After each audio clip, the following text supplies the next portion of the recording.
안녕하십니까. 둔산 Q&A 공부방 동화쌤입니다. 이제 서술형 어떻게 공부하냐고, 학습법, 이렇게 해서 서술형에 대해서 말씀드리기 전에 첫 번째로 보시면 새술형을 채점하는 방식을 좀 생각해 볼 필요가 있어요. 이 서술형을 채점할 때 이 답안에, 그 안에 들어가는 키워드가 있어요. 키워드, 핵심 단어. 그 키워드 개수에 따라서 점수 배점을 해요. 그래서 요 단어에 이 시험 문제에 키워드가 5개면 하나에 1점씩 준다던가 4개씩 준다던가 이렇게 되어 있거든요. 그렇기 때문에 이 키워드를 쓰면 틀리지 않는다는 거죠. 그런데 이제 키워드를 쓸 때 중요한 게 뭐냐면 이제 감점 사유가 있습니다. 감점 사유. 이 내용 주제랑 전혀 다른 엉뚱한 걸 써버리면 감점이 돼버린다는 거죠. 그래서 이게 있으면 감점이 된다는 거죠. 원래는 이게 이것만 있으면 해당되는 단어만 들어가면 점수를 주는데 너무 틀린 내용을 쓰는 거예요. 그렇게 되면 감점 사유가 되는 것이고, 이 감점 사유가 되느냐 안 되느냐, 이 키워드를 쓸 때 이 키워드를 연결했는데 똑같은 단어를 쓰는데 주제가 반대로 이렇게 되지 않는다면 생각의 차이, 비슷한 차이, 유사한 차이가 난다는 것은 특별히 문제가 되지 않아요. 그런데 심화해서 공부할 때는 이렇게 생각의 차이를 공부를 하는 것이겠죠. 따라서 이렇게 서술형 공부를 할 때 보면 공부도 그렇지만 공차고 노는 거, 공통점 차이점 찾고 노는 건데, 어떤 내용에 대해서 이 키워드가 있으면, A 키워드가 있으면 이 반대 키워드만 조심하면서 명확하게 쓰는데 뭐가 연습이 안 되냐면 서술 연습이 안 됐다는 게, 쓰는 연습. 왜? 내용은 알겠고 서술에서 써야 되는데 길어, 귀찮아. 그랬을 때 이 서술 연습이 안 됐으니까 서술형을 쓰는데 좀 불편하다는 것 뿐이겠죠. 그래서 서술 연습을 하는데 키워드 중심으로 답 해당되는 단어를 다닥다닥 써도 빠르게 풀 때는 도움이 됩니다. 그러니까 이렇게 연습하셔도 됩니다. 자, 한 번씩 살펴보면 서술형을 공부하는 팁, 어느 정도 9개 정도만 급하게 생각해서 써놨는데, 자, 보시면 보통 학습을 다 하잖아요. 그래서 학습을 정리를 하면 이게 가장 책의 가치는 해설지인데 해설지를 잘 정독을 안 합니다.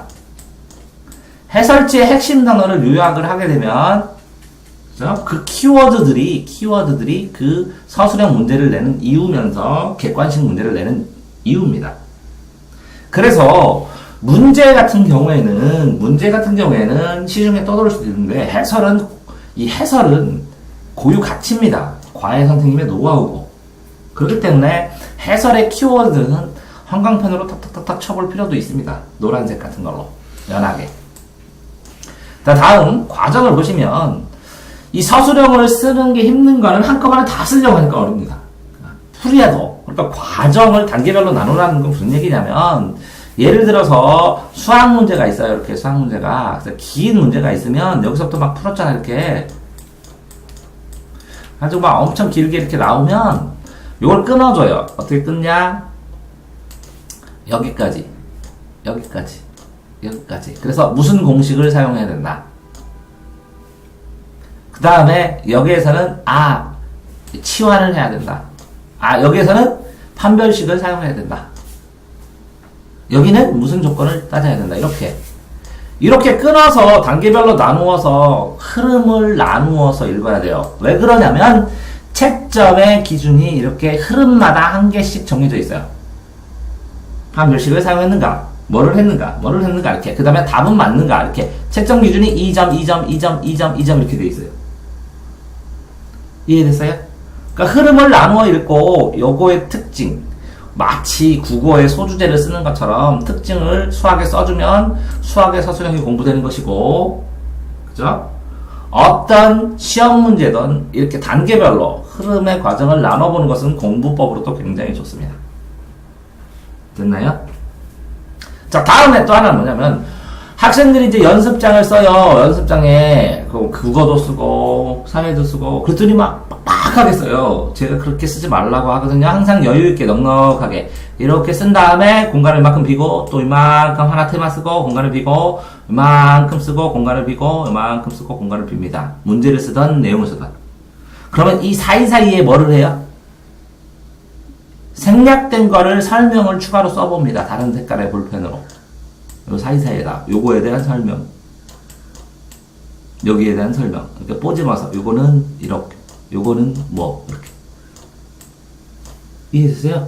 그럼 서술형의 연습으로도 굉장히 좋습니다. 그 다음에 이 연습장에 써놓은 거를 확인해가면서 이거는 필요 없어 하고 지워버리고, 나중에 보면 여기다 추가로 설명을 썼는데 이게 좋죠? 이런 것들만 별도로 모아요. 이렇게 별도로 모아서 노트 정리를 하는 겁니다. 연습장을 다 쓴다. 이해했어요? 응?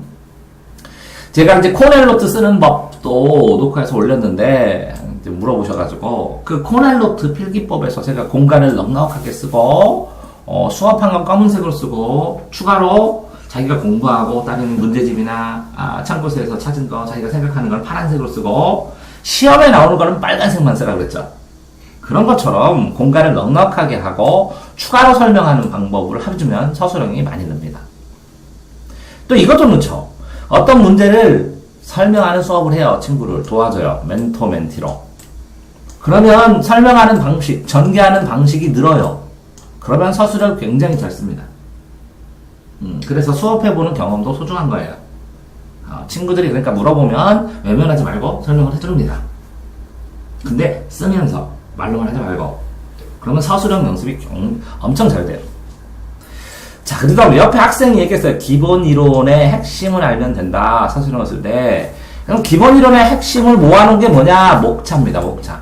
그럼 목차만 가지고 안 되고, 목차가 이렇게 1단계로, 예를 들어서 1단원에 중요한 거는 3개의 세목차가 있죠? 이 두 번째 거는 이렇게 또 3개, 4개의 세부 목차가 있죠? 요 또 두 번째 거는 이렇게 3가지의 중요한 키워드가 있죠? 이렇게 마인드맵을, 목차를 마인드맵식으로 이렇게 길게 늘어서 정리를 하면, 쓸 때 이 작은 단어들을 쓰면 그 위의 목차를 기준으로 해갖고 설명을 쭉 위의 목차를 쓰고 설명하면 되고. 이해했어요? 이런 것처럼 목차 관계를 알게 되면 기본 이론을 통달했다고 할 수 있습니다. 자, 그 다음에 이 객관식 문제를 보면, 객관식을 변형하면 이걸 주관식으로 어떻게 낼 수 있을까 이렇게 생각을 해보면, 주관식으로 낼 수 있는 문제가 정해졌다는 걸 알 수 있습니다. 왜? 주관식이기 때문에 자기 생각이 너무 많이 들어가게 되면 채점하기가 너무 힘들어지거든요.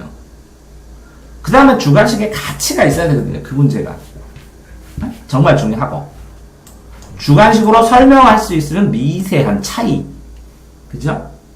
예를 들어서 어떤 게 반어나 역설 두 개 다 혼란스럽다, 혼동스러워서 이거 착각하기 사람들이 쉬운 부분이다. 그러면 시험 문제를 내는 겁니다. 이런 것처럼 주관식으로 낼 수 있는 걸 자꾸 찾는 연습을 하거나, 객관식을 변형해서 주관식으로 내보기 시작을 하면 굉장히 서술형을 잘 볼 수 있습니다. 자, 그러니까 오답 정리를 할 때 객관식의 선택지에 있는 문제 1, 2, 3, 4, 5에 나온 단어들을 쫙 모아서 한 문장으로 딱 만들면 그게 서술형 답입니다. 이해되셨죠? 자, 거기다가 주관식의 오답이 나면 자신의 답과, 그죠? 생각의 차이, 자신의 답과 해설지의 답을 비교해보고, 해설지는 이걸 주안점으로 뒀구나, 나는 이렇게 주안점으로 했는데 왜 그랬을까, 이 두 개의 차이는 뭘까, 이렇게 생각을 해보면 엄청나게 이 생각의 깊이가 깊어집니다. 자, 그런데 결국 서술형을 힘들어하는 이유는 암기 때문에 그래요. 왜 그러냐면 답이 길어 보이거든요. 이것도 쓰고 저것도 쓰고 저것도 써야 될 것 같고, 예를 들어서 가보경장으로 사회가 변화한 거 5가지를 써라. 그럼 5가지 다 외워야 되는데 그거를 쓰려니까 힘들잖아. 문장으로 외우지 말고 단어를 연결해서, 핵심 단어를 연결해서 상상을 해야죠. 그래서 정리를 해놔야죠.